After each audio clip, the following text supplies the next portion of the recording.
বিসমিল্লাহির রহমানির রহিম। পরম করুণাময় আল্লাহর নামে শুরু করিতেছি। ঢাকা ৮ আসন নিয়ে কিছু কথা আসলে বলতে ইচ্ছা করতেছে। মানে বলতে চাচ্ছি আমি আমার মন থেকেই আসলে চিন্তা করতেছি যে ঢাকা ৮ আসন নিয়ে আসলে যেহেতু ঢাকা ৮ আসনটি ছিল হাদি ভাইয়ের, সেহেতু ঢাকা ৮ আসন নিয়ে আসলে কিছু বলতে হয়। ঢাকা ৮ আসনে হেভিওয়েট প্রার্থী, মানে হেভিওয়েট প্রার্থী বলতে ৫ই আগস্টের আগে এবং ৫ই আগস্টের পরে বিএনপি এর অঙ্গ সংগঠন থাকাকালীন ৫ আগস্টের পর ৮ আসনের হেভিওয়েট প্রার্থী হইল মির্জা আব্বাস ভাই। সেটা বলতেই হবে, সেটাতে কোনো দ্বিমত নাই। কিন্তু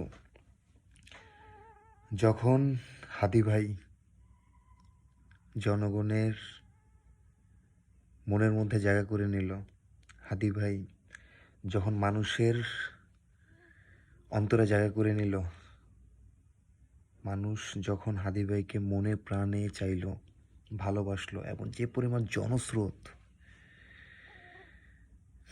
সেটা দেখে অনেকের আর বোঝার বাকি রইল না যে হাদি এই পার্সনটা থ্রেট, এই পার্সনের থ্রেট। আর এই পার্সনটা জাস্ট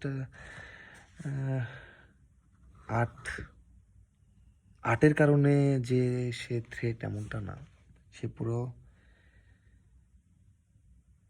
ইন্ডিয়ার জন্য থ্রেট, সে চাঁদাবাজদের জন্য থ্রেট, সে দুর্নীতিবাজ মানুষদের জন্য থ্রেট। এই থ্রেটের কবলে হাদি ভাই টার্গেট হয়েছে।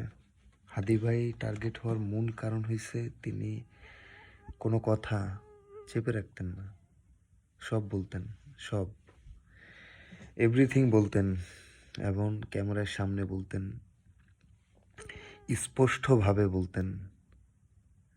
তার চোখে কোনো ভয় কাজ করতো না, সে কোনো ভয় নিয়ে কোনো কথা কোনো সময় বলতো না। হাদি ভাই থেকে আমরা এটাই শিক্ষা পাই যে তোমরা ভয় পেও না, তোমরা হয়তো বা জাতি হিসেবে দুর্বল জাতি, কিন্তু তোমরা ভয় পেও না। ইনসাফের কথা বলো, ন্যায়ের কথা বলো। ন্যায়ের কথা বলতে গিয়ে মৃত্যুবরণ করাটাও অনেক অনেক ভালো। সেই জায়গায়